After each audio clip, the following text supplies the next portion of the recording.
যে ফেরতটা দেবে কোথায় জায়গা পাচ্ছে না। ফিলিস্তিনি ভাই বোনদের ভাগ্যে কি ঈদ আছে? কোলের বাচ্চাকে বুকে নিয়ে বাপ যাচ্ছে, হঠাৎ বোমা পড়েছে, বুকের উপর থেকে বাচ্চাটা ছিনিয়ে পড়লো নিচে বোমার আঘাতে। বাপ বলল, যাও বাবা, তোমাকে আল্লাহর হাতে সুপর্দ করলো। কি কল্পনা করা যায় তারা কত কষ্টের মধ্যে আছে। মহিলারা জাতীয় সংসদে গিয়ে চিৎকার দিক, কোনো আপত্তি নেই। মহিলারা রাস্তায় মিছিল করুক, কোনো সমস্যা নেই। কিন্তু আল্লাহর ঘরে আসবে, সেখানে মহা সমস্যা। সারা জীবনে আমি কি কি অর্জন করেছি সব কিছুর বিষয়ে আমার সাক্ষী দেবে। আইদিহিম, হাত, ওয়ারজুলিহিম, পা। হাত পা যখন সাক্ষী দিবে তখন আপনার তো আর কোনো সাক্ষীর দরকার নেই, জবান তো বন্ধ হয়ে যাবে। এমনকি দেহের অঙ্গ প্রত্যঙ্গ সাক্ষী দিবে। শুধু তাই না, যে মাটি দিয়ে আপনারা চলেন, যেখানে আমরা বসে আছি, এই মাটি সাক্ষী দেবে। ইয়াউমাইযিন তুহাদ্দিসু আখবারাহা বিআন্না রাব্বাকা আওহা লাহা। হায় সর্বনাশ, যেদিন মাটি সাক্ষ্য দেবে। কারণ আল্লাহ পাক তাকে সাক্ষী দেওয়ার জন্য নির্দেশ দেবেন। ফামান ইয়া'মাল মিসকালা যাররাতিন খায়রান ইয়ারাহ ওয়া মান ইয়া'মাল মিসকালা যাররাতিন শাররান ইয়ারাহ। সেদিন যে ব্যক্তি একটা জাররা পরিমাণ নেকির কাজ করেছে সেটাও দেখা হবে। আপনি কোথায়, কোন দিন, কোন নেকির কাজ করেছেন আপনার নিজের মনে নেই। কারণ আপনার বয়স এখন 60 বছর 70 বছর হয়ে গেছে। কবল বোবা, অন্ধ, কানে শুনতে পারে না, বধির, কিন্তু তাদের পুরো অনুভূতি আছে। আপনার কোনো সন্তান যদি ওইরকম হইতো, আপনি একবার চিন্তা করুন ওই সন্তানটা, তার অনুভূতিটা কি। সে কিন্তু বুঝে আমাকে কে আদর করছে, কে আদর করছে না। ছোট্ট একটা বাচ্চা, সকালে আপনার ঘর থেকে বেরিয়েছেন, বাচ্চা সাজাতে সাজাতে অস্থির। ওই ছোটো বাচ্চা কথা বলতে বুঝে না, ঈদুল ফিতর বা কি, জমাত কখন হবে ওটাও কিছুই সে বোঝে না। তাকে বুঝিয়ে ঠান্ডা করে আনতে বাপ মার গলদ গরমও হচ্ছে। এই ছোট্ট বাচ্চা একসময় আমি নিজেও ছিলাম, একসময় আমারও বাপ মা এরকম করে ঈদগাহ নিয়ে যেত। আর বুঝতাম কোন ঝামেলা। এই যে বাচ্চাদেরকে আপনারা নিয়ে আসেন, একটা প্রশিক্ষণ হচ্ছে ওদের জীবনে। এই দৃশ্য ওরা দেখছে, তার চোখের মাধ্যমে, কানের জানালা দিয়ে, চোখের জানালা দিয়ে হৃদয়ে রেখাপাত করছে। সারা জীবন এই দৃশ্য সে দেখতে থাকবে। এই বাচ্চাটি বড় হয়ে যখন বিদেশে যাবে, অন্য পরিবেশে, তখনও ছোটবেলার এই অভ্যাস, এই রীতি তার হৃদয়ের মধ্যে দাগ কাটবে। ভাববে, হায় যদি আজকে আমি নওদাপাড়া থাকতাম, কত না সুন্দর পরিবেশ সেখানে ছিল।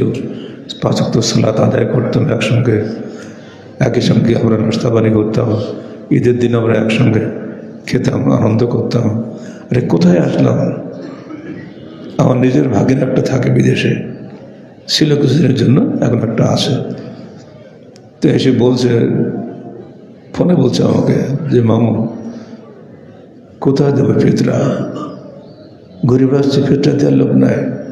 কারণ ফিতরা তো কোনো মুসলমান ছাড়া অমুসলমানকে দেওয়া যায় না, মুসলমান দিতে পারছে না।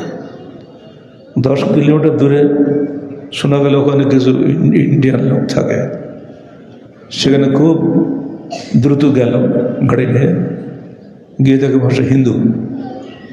বিপদ, যে ফেরতটা দেবে কোথায় জায়গা পাচ্ছে না। একটা ঘটনা বললাম, আপনাদের নিশ্চয়ই অনেক বহু ঘটনা জানা আছে এরকম। আলহামদুলিল্লাহ, দিক দিয়ে আমরা সৌভাগ্যবান নই, বলো আলহামদুলিল্লাহ।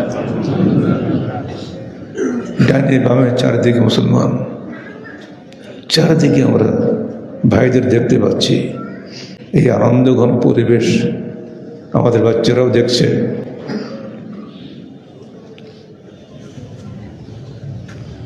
আমাদের সবার অন্তরে এই দৃশ্য জাগরুক থাকবে। কিয়ামতের দিন যেন আমরা এইভাবে মুত্তাকি ভাই বোনেরা একত্রে বসতে পারি। আল্লাহ পাক আমাদের সেই তৌফিক দান করেন।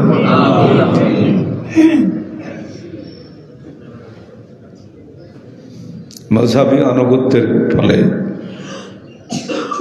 কোটি কোটি মা বোন আজকে ঈদের জামাত থেকে মাহরুম। তাদের ফতোয়া হলো মহিলারা জুমাতেও যাবে না, ঈদগাতেও যাবে না, মহিলাই ঘরে থাকবে। কিন্তু না, মহিলারা জাতীয় সংসদে গিয়ে চিৎকার দিক, কোনো আপত্তি নেই। মহিলারা রাস্তায় মিছিল করুক, কোনো সমস্যা নেই। কিন্তু আল্লাহর ঘরে আসবে, সেখানে মহা সমস্যা। এই যে মাযহাবী বাধা বহু মা বোনকে এই নেকি থেকে মাহরুম করেছে। বিষয়টি আপনার চিন্তা করুন। মাযহাবী ভাই বোনেরা যারা আছেন, বিষয়টি ভাবুন। উম্মে আতিয়া বলছেন, ঈদের দিন আমাদেরকে বলা হলো তোমরা সবাই ঈদগাহে যাও, কিন্তু আমরা এত গরিব। আমি বলি বললাম, হে আল্লাহর রসুল, আমরা যে ঈদগাহে যাব, তো দেহ ঢাকার মতো বড় কাপড় তো আমাদের নাই। আহা, কি চিন্তা করতে পারে। আজকে আমাদের সবই আছে, তাদের কিছুই ছিল না। আল্লাহ রসুল বললেন, একজনের চাদরে আর একজন জড়িয়ে দুজনে এক চাদরে যাও। সুবহানাল্লাহ। চিন্তা করা যায় আমাদের অবস্থা কি তার চেয়ে ভালো নয়? অনেক ভালো, আলহামদুলিল্লাহ, অনেক ভালো। আলহামদুলিল্লাহ, আলহামদুলিল্লাহ, সুম্মা আলহামদুলিল্লাহ। এখনো যদি আমরা অজুহাত দিই, কে আমাদেরকে ঠেকাবে? কে আমাদের দিন?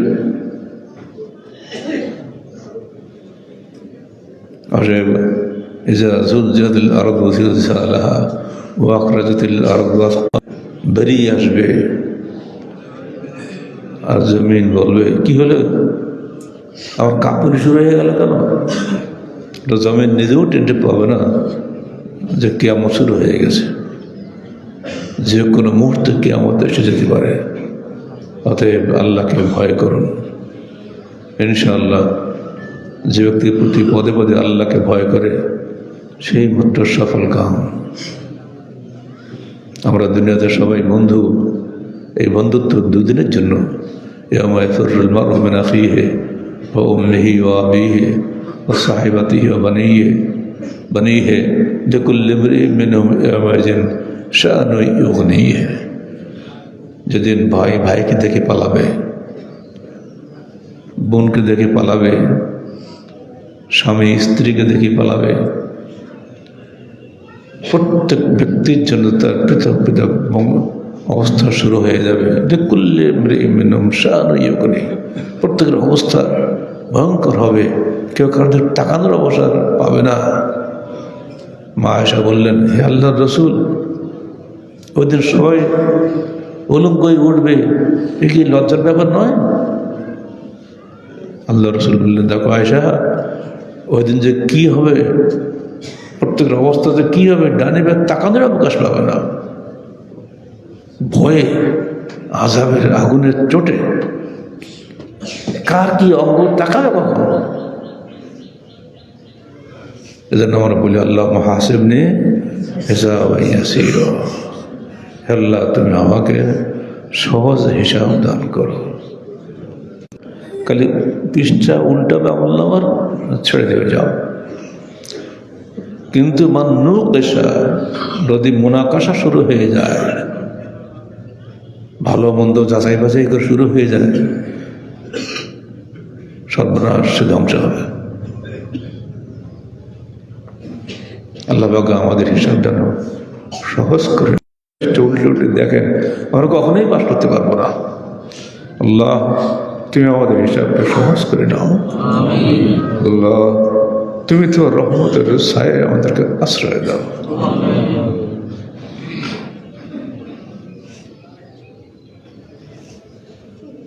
আজকের পৃথিবী সমস্যা সংকুল। কালকে ঈদ হয়েছে সৌদি আরবে, ইরানও হলো কিনা জানি না। ইরান হয়েছে কি সাথে? ইরানে কি আসতে হবে? তাদের ভাগ্যে কি ঈদ আছে? বোমা পড়ছে। ফিলিস্তিনি ভাই বোনদের ভাগ্যে কি ঈদ আছে? বোমার মধ্যে তাদের ঈদ করতে হচ্ছে। কোলের বাচ্চাকে বুকে নিয়ে বাপ যাচ্ছে, হঠাৎ বোমা পড়ছে, বুকের উপর থেকে বাচ্চাটা ছিনিয়ে পড়ল নিচে বোমার আঘাতে। বাপ বলল, যাও বাবা, তোমাকে আল্লাহর হাতে সুপর্দ করলো। কি কল্পনা করা যায় তারা কত কষ্টের মধ্যে আছে। দোয়া করুন আমাদের রাষ্ট্র যেন যুদ্ধে জড়িয়ে না পড়ে। যুদ্ধের ওই হাঙ্গামা যদি বাংলাদেশে আসে, এই কোটি কোটি মানুষ একদিনে শেষ হয়ে যাবে। এদের মারতে একটা বোমা মেরেছে 400 লোক শেষ হয়েছে আফগানিস্তানে। এই যুগের ইহুদি নাসারারা মুসলমানদের কত বড় শত্রু, মুসলিম নেতৃবৃন্দ এটা বুঝলে ভালো হবে। আল্লাহ আগেই জানিয়ে দিয়েছেন, ওয়ালান তারদা আনকাল ইয়াহুদু ওয়ালান নাসারা হাত্তা তাত্তাবি'উ মিল্লাতাহুম। কোশ্চিন কালো ইহুদি নাসারারা তোমাদের উপরে খুশি হবে না যতক্ষণ না তোমরা তাদের রীতির অনুসরণ করো। আজকের যে গণতন্ত্র চলছে, সরকারের দলের বিরোধী দলে মারামারি চলছে না, এটা কাঁচি। এটা কে শিখালো? গণতন্ত্র শিখালো কে? ওই ইহুদি নাসারারই শিখেছে।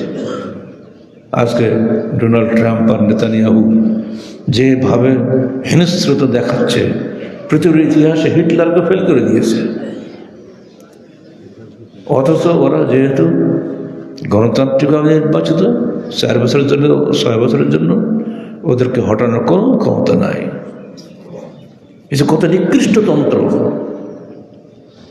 একজন মানুষ বলবে, অধিকাংশ মানুষ 2টা ভোটে যেতে, আমাদের বগুড়া মিউনিসিপ্যালিটি মেয়র ভোটে একবার 1টা ভোটে জিতেছিল।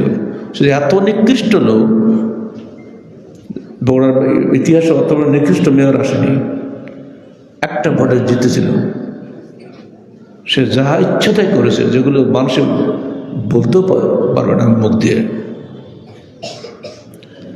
ওকে 4 বছর আগে সরানোর ক্ষমতা আপনার নাই। ইসলামী খিলাফত কত চমৎকার। যেদিনে শুনবে সমস্যা, প্রয়োজনে সেদিনই চলে যাবে, যদিও মসজিদের শুরা সদস্যরা সেটা গ্রহণ করে নেয়। খলিফা মুত্তাকিবি আমরিল্লাহ প্রখ্যাত খলিফা আব্বাসী জগতের, তিনি রাত্রিবেলায় বেরোতেন যে কারা অভুক্ত আছে, কারা কোন কষ্টে আছে। হঠাৎ একজন এসে পড়ল পুলিশ সরকারের পক্ষ থেকে, যে খলিফা অমুক জায়গায় দেখে এলাম একজন মহিলা 4টে বাচ্চা নিয়ে কান্নাকাটি করছে। জিজ্ঞেস করলাম কি হয়েছে? বাসায় খাবার নাই। খলিফা দাঁড়িয়ে বললেন, মুত্তাকিবি আমরিল্লাহ, মন্ত্রী কি আছো তো ভালো, বেরিয়ে যাও। মন্ত্রী সঙ্গে সঙ্গে নিজের যা ছিল সব দিল, রাজকোষ থেকে যা আনলো সব আনানো হলো, এবং নিজের জামা কাপড় খুলে দাঁড়িয়ে গেলেন খালি গায়ে, শীতে ঠকঠকের কাজ। বলে দিল, তুমি যে ওই মহিলাকে বাচ্চা কাচ্চাকে কাপড় চোপড় পরিয়ে যা প্রয়োজনে খানা পিনা দিয়ে তুমি আসা পর্যন্ত আমি এইভাবে দাঁড়িয়ে কষ্ট করবো। আল্লাহ পাক ওই মহিলার মতো আমিও যে কষ্ট পাচ্ছি, কে আমাদের দিন যেন আল্লাহ বলেন যে হ্যাঁ আমি একজন দায়িত্বশীল মন্ত্রী ছিলাম, কিন্তু আজকে আমার এক প্রজা আজকে কষ্ট ভুগছে বলে আমি তার মতোই একই কষ্ট পাচ্ছি, আমি তার চেয়ে ভালো অবস্থায় নেই। এটার জন্য আমি কিন্তু জামা কাপড় খুলে রেখে দিলাম, তুমি আসা পর্যন্ত আমি এখানে দাঁড়িয়ে থাকবো। সুবহানাল্লাহ।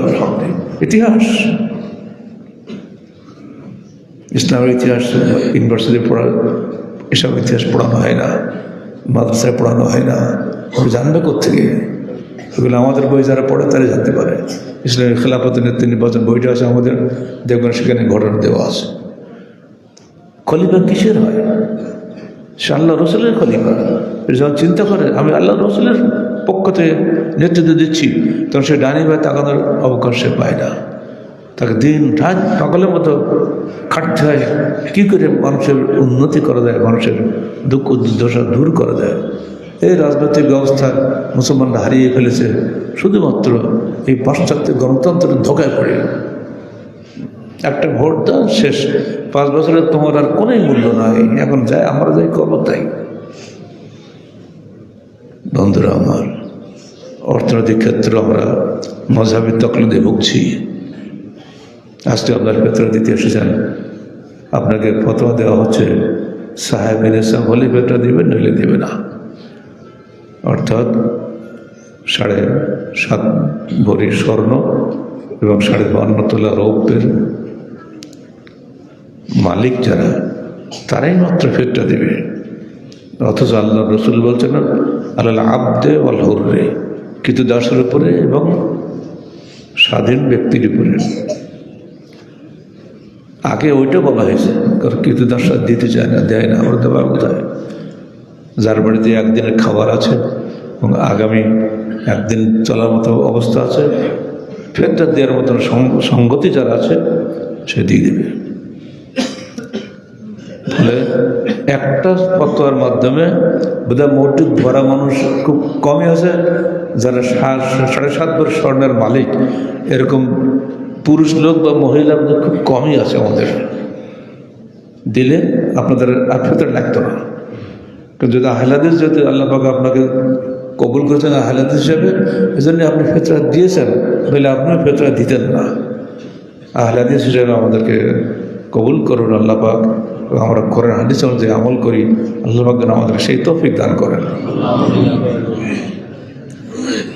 আপনি কদিন পরে কোরবানি করবেন? লিকুল্লি হালিবাতিন ফি কুল্লি আমিন উযহিয়া, প্রত্যেক পরিবারের জন্য প্রতি বছর একটি করে কোরবানির কাজ। এত সহজ হাদিস থাকা সত্ত্বেও আপনি এবার শুরু করবেন এই 7 ভাগা 10 ভাগা, কে কত ভাগা শুরু হয়ে যায়।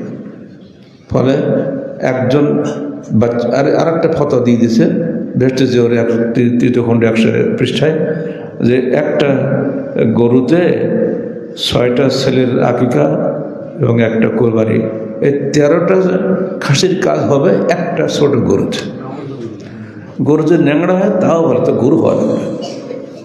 ফতোয়া বুঝছেন? এই যে ফতোয়া, ফলে 13টা খাসির চামড়া থেকে গরিব মাহরুম, 13টা খাসির অন্থাট গোস্ত থেকে গরিব মাহরুম।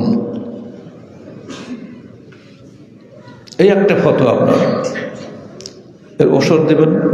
আমাদের এখন ওষুধ আলহামদুলিল্লাহ দেশে 2-3টা ফসল হচ্ছে, তো ওষুধ আমাদের পরে সবারই হয়। সেখানে ফতোয়া দেওয়া হলো লা ইয়াস্তাবিউল উশরু ওয়াল খরাজ ফি আরদি মান, একটা জমিতে ওষুধ এবং খরাজ একত্রিত হবে না।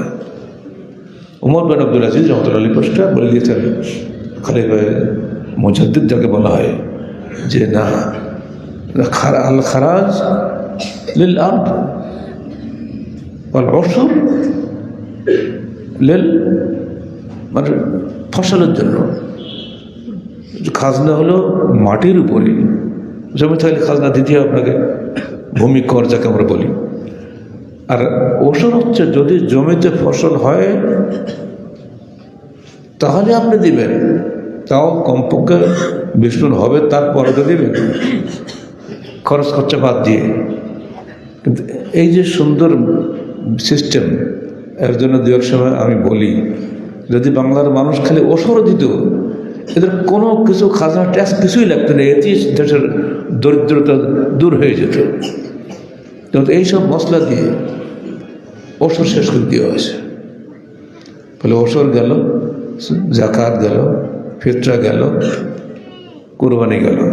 জাকাতের বেলায় বলে দিই, বলা হয়েছে যে একদিন আগে যদি কেউ সারা বছরের জাকাতের টাকা তার ছেলেকে বা ছোট বাচ্চাকে হেবা করে দেয়, তাহলে তার আর জাকাত নাই। হলো এটা। আবার পরের বছর ওই ছেলে যদি আবার বাপকে হেবা করে দেয়, তাহলে ছেলের উপরেও জাকাত নাই, তাহলে হিলা করা হলো, এবার ফতোয়া দেওয়া হচ্ছে। এটা করলে সে গুনাহগার হবে, কিন্তু জাকাত দেওয়া লাগবে না। বলেন আপনি জাকাত দেবেন, যদি ফতোয়া জানেন যে ফাঁকি দেওয়া জায়েজ আছে, তাহলে আপনি জাকাত দেবেন নাকি? এই মশলা দিয়েছে কারা? টুপি দাঁড়িয়ে হুজুররা। বলতে তো খারাপ লাগে, এই জন্য দু এক সময় বলি, আল্লাহ পাক যেন কোনো আলেমদেরকে ক্ষমতা না নিয়ে যায়। এরা ক্ষমতায় গেলে জাতীয় সংসদ খালি মারামারি করবে, কোরআন হাদিসের স্পষ্ট বক্তব্য কেউ শুনবে না। আপনি যদি এক কোণাতে বলেন আমি বলছি এগুলো ভুল, এটা হাদিস, এটা সহিহ হাদিস, এটা কোরআন ইত্যাদি, অর্থাৎ এই মশলায় ঠিক আছে, তখন স্পিকার কি বলবে? আচ্ছা এই আহলে হাদিস ভাইয়ের এই কথাটা আমি ভোটে দিলাম, ভোটে দিলে কি হবে? অধিকাংশ লোক তো ভোটের হাদিস বিরোধী। এইবারে স্পিকার বলবে হ্যাঁ জয়যুক্ত হলো, হ্যাঁ জয়যুক্ত হলো, হ্যাঁ জয়যুক্ত হলো, বাস খালাস, হাদিস আউট। বুঝছেন তো? এই হলো গণতন্ত্রের অবস্থা। অধিকাংশ রায় চূড়ান্ত, আর আমরা বলি ওহির বিধানই চূড়ান্ত। তারা বলে জনগণের সার্বভৌম ক্ষমতার উৎস, আর আমরা বলি আল্লাহ সার্বভৌম ক্ষমতার উৎস। এই যে মৌলিক পার্থক্য, আসমান জমিনের পার্থক্য। কোনো সত্যিকার আহলে হাদিস কোশ্চিনকালেও এই গণতন্ত্রের সমর্থন দিতে পারে না। আমার শ্বশুর একটা চমৎকার কথা বলতেন, সব মুরব্বী মানুষদের কথা ভোলা যায় না। উনি বলতেন দেখো বাবা, আমার সাথে বলেনি, তার মেয়ের সাথে বলছে, সেটা আমি শুনছি। গণতন্ত্র হলে কাঁচির মতো, উনি আমল এরকম দেখাতেন, এই কাঁচি, একটা বিরোধী দল, একটা সরকারি দল, দুই ফাঁকে তুমি জনগণ। এই ওরা মারামারি করবে, তারা কাছে পোস্ট দিলে জনগণ কুচি কুচি কেটে ফেলে দেবে, শেষ করে দেবে। তো এই কাছের ফাঁকে তুমি যেও না। এই যে মারাত্মক বিষয়, এগুলো আপনাদের কাছে খোলামেলা বলে যাচ্ছি। আগামী বছর ঈদ উল ফিতর পাবো কিনা জানি না, যেন আপনারা এই ধোকায় পড়বেন না। পরিশেষে আহলে হাদিস আন্দোলন বাংলাদেশের এই মার্কাজ, এটা আল্লাহর পক্ষ থেকে। ও তাই নাকি? একই দিনে সিয়াম ও ঈদ, আর এক ফেতনা জোর শুরু হয়ে গেল। একই দিনে সিয়াম ও ঈদ করেছে নাকি আহলে হাদিস নামদারি কিছু লোক। কোথায় করলো আল্লাহ জানে, আমি তো জানতে পারি খালি কুমিল্লা করে। চাপাইতে হয়েছে, রাজশাহীতে হয়েছে। হায় রে আহলে হাদিস, এরা হলো রাফাদানি, এরা আহলে হাদিস না। এদের কাছে রাফাদানি বলতে হবে। সুমুল এরুইয়াতি অক্তরুল এরুইয়াতি, ছোট্ট হাদিস। তোমরা চাঁদ দেখে সিয়াম রাখো, চাঁদ দেখে সিয়াম ভাঙো। এখন বলতো সৌদি আরবে দেখলে আমি দেখলে হবে, তাহলে সৌদি আরবে খাই ইফতার কর, তুমি ইফতার করো একসাথে। সৌদি আরবে ইফতার করে তো 3 ঘন্টা 20 মিনিট পরে আমরা ইফতার করি, রাত 9টার সময়। তাহলে 9টার সময় ইফতার না করে তুমি মগরের আগে ইফতার করো কি জন্য? সৌদি আরবের সঙ্গে যে সবই করতে হয়, তাহলে ও সবগুলি করো। আল্লাহ রসুল বলেছেন এই হাদিসটা কি বাংলাদেশে বসে না সৌদি আরবে বসে বলছেন? হিজাজে বলেন নেই, মদিনায় বসে বলছেন। সেখানে বলছে তোমার চাঁদ থেকে সিয়াম রাখো, চাঁদ থেকে সিয়াম রেখো, কালাস। তা আমি বাংলাদেশে বসে চাঁদ দেখলে থাকবো। কালকে ধরেন 8 মিনিট আগে ঢাকায় সূর্য ডুবে যাচ্ছে, অর্থাৎ ওরা 8 মিনিট আগে ইফতার করছে না, আমরা তো 8 মিনিট পরে ইফতার করছি। এখানে কোনো আপত্তি নেই, খালি ঈদের দিন তত ঝামেলা। যদি কোনো আহলে হাদিস ভাই এটা করে থাকো, তওবা করো, বেশি বুদ্ধি খাটানোর চেষ্টা করো না।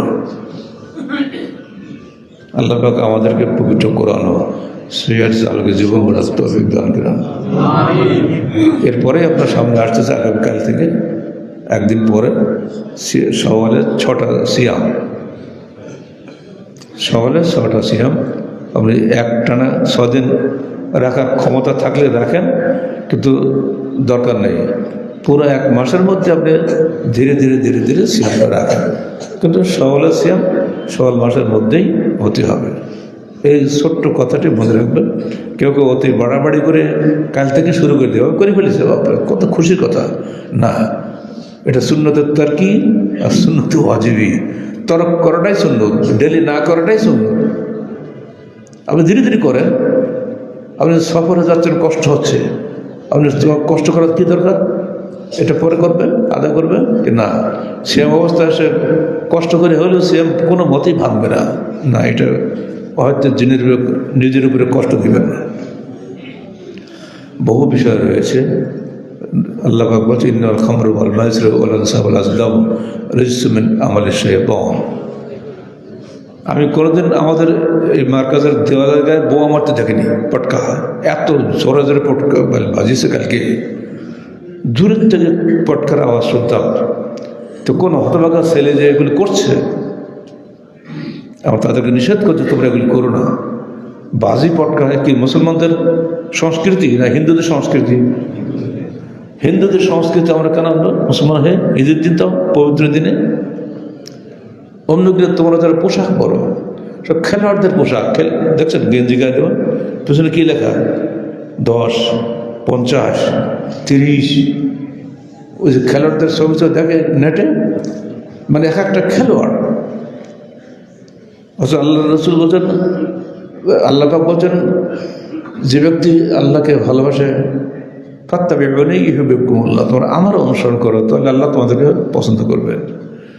আল্লাহ রসুলকে ওই পিছনে 10 আলা আর 20 আলা ওই গেঞ্জি গা দিতেন নাকি? এ কী হচ্ছে কি সেলিব্রিটি? তোমরা পোশাক ব্যাপারে সাবধান হও। ঢোল পাঞ্জাবি আর চং পায়জামা বাদ দাও, পা যতটুক সরু, পায়জামা ততটুক সরু, দেখলে এত নিকৃষ্ট লাগে, মনে হচ্ছে আমরা কেউ সিঁড়ি। এ কী সেলিব্রিটি? এসব বাবারা কিসের বাবারা? আপনারা বাচ্চাকে বোঝে? বাবাদের এই জন্য দায়ী। দাড়ি আপনারা রাখছেন, ট্র্যাডিশনাল দাড়ি, হাফেজ যে দাড়ি, 91 সুন্নত চলছে, ওগুলি করবেন না। কসুর শহরে অফুল্লোহা, গোপ ছাটো, দাড়ি ছাড়ো। হাদিস খুবই সংক্ষিপ্ত হাদিস, গোপ ছাটো, দাড়ি ছাড়ো। দাড়ির উপরে এত জুলুম কেন? কিয়ামতের দিন তখন আল্লাহ রসুল আপনাকে শাফাত করবেন, তখন দেখবে যে দাড়ি কাটা লোক বলে, বেটা তুমি তো আমার সুন্নত প্রতিদিন সকালে কাটতে অথবা সেচি ফেল দিতে, তা আমি তোমার জন্য শাফাত করবো নাকি? বাপটাই সন্তানকে ভালোবাসে না যদি সে বাবার বিপরীত কাজ করে, তাই না? আল্লাহ রসুল আমাদের জন্য শাফাত করো, তো তার শাফাত ছাড়া তো উপায় নেই জান্নাত পাওয়ার। সাবধান, জান্নাত পাওয়ার ব্যাপারে খেয়াল করুন। সুদি কারবার করছেন, সারা দেশটা চলতে সুদির উপরে, এখান থেকে বাঁচার উপায় নেই। তবুও সাধ্য মতো বাঁচার চেষ্টা করবেন। সুদি কোম্পানিগুলো বড় বড় বিজনেসম্যান তাকিয়ে থাকে সবাই তাদের দিকে, আমরা ভাবি এত বড় হয় কী করে? কিন্তু ব্যাংকগুলো বসে আছে, সে যুগের জমিদার আর এ যুগের ব্যাংক। জমিদার যুগের টাকা নাও, কাবলিওয়ালা আসতেন আগে, সুদের টাকা তারা দিত, গ্রামে গ্রামে কাবলিওয়ালা ঘুরে বেড়াইত। এখন সেই কাবলিওয়ালাদের স্থান দখল করেছে এই ব্যাংকগুলা। তারা সুদের বিনিময়ে আপনাকে লাভের বিনিময়ে ঋণ দিচ্ছে। এ বিষয়ে আমাদের ভাই মুয়াজ্জাল বইটা পড়বেন, অনেক কিছু আইডিয়া পাবেন। ঠিক অমনি করে ঘুষ ছাড়া কোনো কাজই হবে না। আল্লাহ বলছেন, ও আকলিম সহদ, সহদ হারাম খায় না। আব্দুল্লাহ বিন রাওয়াহা গেলেন খায়বারের ইহুদিদের কাছ থেকে খেজুর নেওয়ার জন্য ওজন করে। তখন ওরা তো ইহুদি, তো ঘুষ দিয়ে অভ্যাস আছে। ওরা তখন বলল, আব্দুল্লাহ বিন রাওয়াহা, আপনাকে এতগুলো স্বর্ণ সব গহনা পত্র সব দিয়ে আগে বলে, এগুলো আপনার জন্য হাদিয়া, আপনি একটু হিসাব নিকাশ করে একটু সহজ করে মাপযোগ করবেন, যাতে আমাদের কিছু কম লাগে। ইবনে লুতবি বলে দিলেন, হে ইহুদি জাত, ইয়া সাহাবাল খানাজির, এই বনর শুকুরের বংশধররা, কোরআন আছে না, কোন কেরাতাতের খাসিন, তোমরা নিকৃষ্ট বানর হয়ে যাও। তখন সেটা বললেন, ইয়া সাহাবাল্লাহ কেরাতাতের খানাজির, হে বানর শুকুরের বংশধররা, তোমাদের সে ঘুষের বদভ্যাস এখনো গেল না? আমি মুসলমান, তোমাদের হাদিয়াটা ঘুষ, ভাগবাসা চলবে না। তখন সেদিন ইহুদিনে তারা স্পষ্টভাবে বলেছিল, হ্যাঁ, এই কারণে তোমাদের এই ন্যায় বিচারের কারণে পৃথিবী টিকে আছে। সুবহানাল্লাহ। তো আজকের মুসলমান অফিসাররা ঘুষ ছাড়া এখন কাজ করছে না। তারা বলছে না, এটা তো আমার হাদিয়া, বকশিস। ইবনে লুতবিয়া এক জায়গায় গেলেন ওই জাকাত আদায় করতে, তো এসে তো বললেন, দেখো এইগুলো হচ্ছে বাতুল মালের জন্য আর এগুলো হচ্ছে আমার নিজের জন্য। কেন? এটা আমাকে দিয়েছে, ওরা হাদিয়া দিয়েছে। আল্লাহ রসুলের কাছে কথাটা গেল, তখন উনি বললেন, ওকে বলো ওই দড়ি দাও হাতে, আর ওর দুম্বার সরেতে বাড়ি যেয়ে কাজ করতে বলো, ওই পোস্ট বাতিল, ওকে আর কাজ করতে হবে না। দেখি ওরা কে ওকে বকশিস দেয়, কে ওকে হাদিয়া দেয়। হাদিসটা কি যথেষ্ট নয়? তুমি ওই পোস্ট থেকে হটো, ওই ডিসি এসপি আসো, হটো, চলে এসো, কাল তোমার কেউ সালামও করবে না। এদের সরাসরি আমি নিজে দেখেছি। বগুড়া জেলা কারাগার থেকে তখন আমি বেরিয়ে এসেছি জামিনে। তো একদিন আমি গেছিলাম কোন এক কারণে, তো তখন দেখি আগের দিনে ডিআইজি ছিলেন, তিনি আসলে সমস্ত জেলখানা কাঁপতে করি। ডিআইজি মানে কি বুঝছেন না, হর্তাকর্তা বিধাতার মতো দাঁড়িয়ে আছে লাইনে, কারারক্ষীদের লাইনে উনিও দাঁড়িয়ে আছে। তা আমাকে চেনে, সালাম দিলাম, ভাই আপনি এখানে দাঁড়িয়েছেন কেন? বেতন নিতে গেলে আমাকে শেষ চাকরিস্থলে আসতে হয়, তাই আমি এখানে বেতন নিতে আসছি। তাহলে ভেতরে যে বসেন। তো কারারক্ষী একদম আমার সঙ্গে বলছে, স্যার এখন আর ওনাকে আমরা স্যালুট দেবো না, যে যখন পোস্টে নাই স্যালুট আর পাবে না, লাইনেই দাঁড়াতে হবে, আমরা সাইড দেবো না। একদম চাক্ষু সচক্ষে দেখা। আপনার ওই পোস্ট আল্লাহ রসুল ইবনে লুতবিয়াকে দিয়েছিলেন যে তুমি জাকাত আদায় করো। ও এইসব বলাতে, বকশিসের কথা বলাতে ওকে বললেন, তুমি বাড়ি চলে যাও, দুম্বা চড়াই খাও, দেখি তোমাকে কে বকশিস দেয়। এই হাদিসগুলো মাথায় রাখবেন ভাই, একটার পর একটা মনে আসে, বলতে পারি না। কত কথা যে আছে হাদিসে, এগুলো কি আমাদের জন্য শিক্ষণীয় নয়? আহলে হাদিস আন্দোলন বাংলাদেশ এই দিনের ভিত্তিতে, সহি হাদিসের ভিত্তিতে সমাজ গড়তে চায়। আপনারা এগিয়ে আসুন, সাংগঠনিকভাবে ঐক্যবদ্ধভাবে একটা শক্তি তৈরি হন। বিচ্ছিন্ন জনগণ যখন একজন নেতৃত্বের পিছনে ঐক্যবদ্ধ হয়, তখন শক্তিতে পরিণত হয়। বিচ্ছিন্ন জনগণ দিয়ে কোনো লাভ নেই, শক্তিশালী জনগণ দিয়ে সমাজ পরিবর্তন হয়। আর এজন্য সংগঠন করা খুবই জরুরি। আর সেই কারণে আমরা সংগঠিত হওয়ার চেষ্টা করি। আপনাদেরকে আমরা আহ্বান জানাই। আল্লাহ পাক আমাদের সবাইকে ঈদুল ফিতরের এই পবিত্র মুহূর্তে আমাদের সিয়াম ও কিয়াম আল্লাহ পাক কবুল করুন। আমাদের যাবতীয় ইবাদত আল্লাহ কবুল করুন। আমাদের মা বোনদের যে কষ্ট আমরা দেখি, তো ঈদের দিন আমাদের কোনো কষ্ট নেই। মা বোনদের রাত জেগে সব তৈরি করে, সকালবেলা পর্যন্ত কাজ করে, আসার সময় বলে একটু দেরি করেন। আমরা বলি 1 মিনিট দেরি হবে না, খেপে যায়। কিন্তু তাদের যে অন্তরের আকুতি, তারা তো সালাত পড়বে। সব কিছু বাচ্চাদের সামাল দিয়ে সালাত পড়তে আসা কি কষ্ট, সব তারাই করে। এজন্য তাদের প্রতি আমাদের বেশি সহানুভূতি রইল। আল্লাহ তাদের যাবতীয় কষ্ট, যাবতীয় মেহনতকে আল্লাহ কবুল করে নেন। পরিশেষে এই মার্কাজের দিকে আপনার খেয়াল রাখবেন। এই আন্দোলনের এই মার্কাজ সারা দেশে নেতৃত্ব দেয়। এটা কিন্তু একটা পবিত্র আমানত আপনাদের রইল। এই আমানত যেন খেয়াল রাখবেন। এই বিল্ডিং পড়িয়েছে দেখছেন আপনারা, আপনাদের দানে আস্তে আস্তে এগিয়ে যাচ্ছে, ইনশাল্লাহ আরও হবে। আজকে বৃষ্টি হয়েছে, এই বিল্ডিংয়ের 3 তলা ভরে গেছে। আগে থেকে 3 তলা ছিল না, ও পাশে 3 তলা আছে, ভরার জায়গা হয়েছে। আগে তো সব ছিল না, পানির মধ্যে আমরা গোসল করে ফেলেছি কোন সময়। আস্তে সেদিন আস্তে আস্তে পরিবর্তন হচ্ছে, ইনশাল্লাহ আগামী দিনে আরও হবে। আপনাদের মাধ্যমে, আপনাদের সন্তানদের মাধ্যমে, আপনাদের ভাই বোনদের মাধ্যমে আল্লাহর পক্ষ থেকে এটা উদাহরণ। এই তুমি যেটা নিবে ওটা অন্যের, আর যেটা দিবে ওটাই তোমার। তো যেটা দান করবো ওটাই আমার, আর যেটা রাখবো ওটা অন্যের।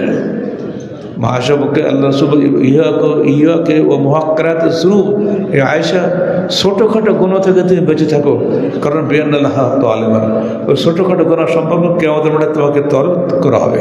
তাহলে গুনাহ সগীরা আছে ভালো না, লা সগীরাতা মিন ইসরার ওয়ালা কাবীরাতা মিন ইস্তিগফার। বারবার গুনাহ সগীরা করলে কবিরায় পরিণত হয়ে যায়, আর তওবা করলে কবিরা মাফ হয়ে যায়। আল্লাহ পাক আমাদেরকে তওবা করার তৌফিক দান করুন।